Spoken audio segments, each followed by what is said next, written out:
Ozoda Yunusova, Toshkent viloyati.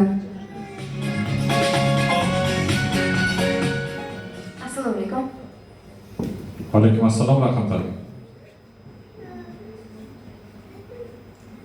8. Go'zallikka ega ekanini bilmaydi.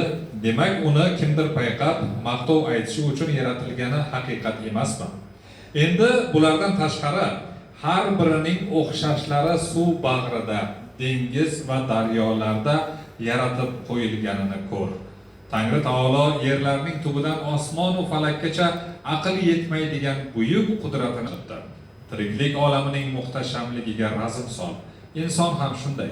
O'zining qiymatidan bexabar, yarimta chivin qanoti uchun urushlarga kirib, qon to'kadi, tosh temir to'playdi, buzg'unchiliklar qiladi. Bir daqiqa ketdi. Vaqtimiz tugadi. Ozoda javob berishingiz mumkin. Isajon Sultonni Abu Rayhon Beruniy asari. To'ppa-to'g'ri. Tabriklaymiz. Sizda 50 ball bor. Yana izohlash uchun sizda 2 minut vaqt. O'zbek adabiyotining yorqin namunalaridan biri bo'lgan Isajon Sulton qalamiga mansub bo'lgan Abu Rayhon Beruniy romani asarida ulug' allamalarimizdan biri bo'lgan Beruniyning siymosi, uning kashfiyotlarining yaratilish tarixi, o'sha davrdagi Movarounnahr va Xurosonning hayoti, Movarounnahr va Xuroson hayoti haqida, Xurosonning hayoti va o'sha Qobus ibn Ushmagir, Mahmud G'aznaviy kabi sultonlar bilan birgalikda bo'lgan voqealar jarayoni keltirib o'tilgan. Bunda asarning birinchi qismi Beruniyning Asarul Boqiya asari haqida boshlanib, bunda o'sha Asarul Boqiya asari haqida keltirilib, bu asarda yana o'sha bu qismida qadimiy xalqlar haqida ham yozib o'tilgan. Keyin bundan tashqari Beruniyning G'aznaviylar sultoni bo'lgan Mahmud G'aznaviy bilan birgalikda Hindiston yurishlariga birga borishi, keyin u Mahmud G'aznaviyning nafaqat buyuk sulton o'sha buyuk sulton ekanligini olimlarning rahnamosi sifatida ham ko'rishimiz mumkin. Yana bu asarda o'sha Beruniyning oy, yer, quyosh harakatlarini o'rganishi, oy, yer, quyosh harakatlarini o'rganish haqida ham ma'lumotlar keltirib o'tilgan. Yana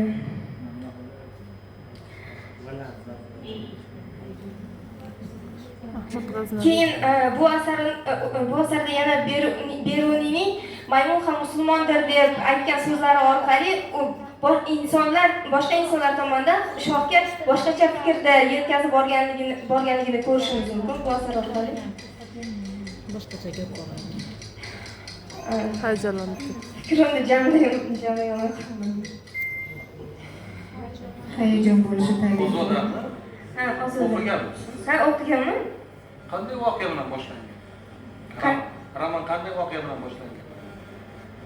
Roman buni audiosini eshitib chiqqanimda ancha vaqt oldi, faqat eshitgansiz, qo'shimdan eshitgansiz. Shu o'qimagan, o'qidimmi deb degan savol paydo bo'ladi. Yo'q, audio variantini eshitib chiqqanman. Mutolaa loyihasida. Mutolaada yo'q. Kitobni o'zim topa olmadingiz. Yo'q, kitobni olmadim, lekin audioda ham kitobni o'qiydi-ku, qanday voqea bilan boshlangan? Necha yoshdan berilgan Beruniy? Deylik.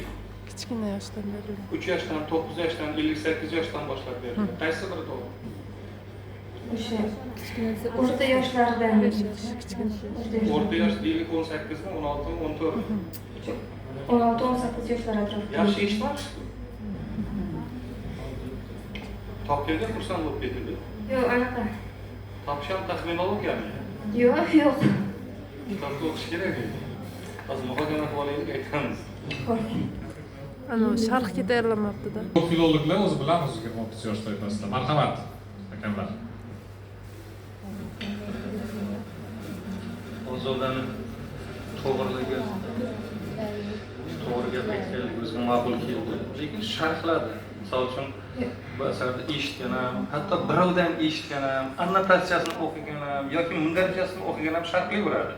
Lekin asarda o'zini o'qish, zavqlanish, misol uchun bu yerda Beruniyning bolaligi bor. Beruniyning ustozlari bor, ulardan ta'lim olgani bor. Butun boshqa romonni boshdan oxir voqelikni bir-biriga kirishtirib gapirib beradigan bitta roviy bor. Begona tilda o'rganadigan odam ismi kim edi? Begona bir tilda o'rganadigan bir odam bor u yerda. Bir insondan o'rganadi Suryoniy tilni. Endi o'shalarda ham masalan O'zi muqaddam qo'l eshitgandan ko'ra o'qish kerak-da. O'qiganda ham yosh kitobxon, misol uchun bu harakat bilan respublikaga kelayotgan kitobxon bu baribir kitobni o'qib uni kerak joylarga yozib olish kerak edi. Men 76 bor qo'ydim. 76 76 bor menda. 76 Rahmat. 76. Demak sizda bir ovozdan 76 bor.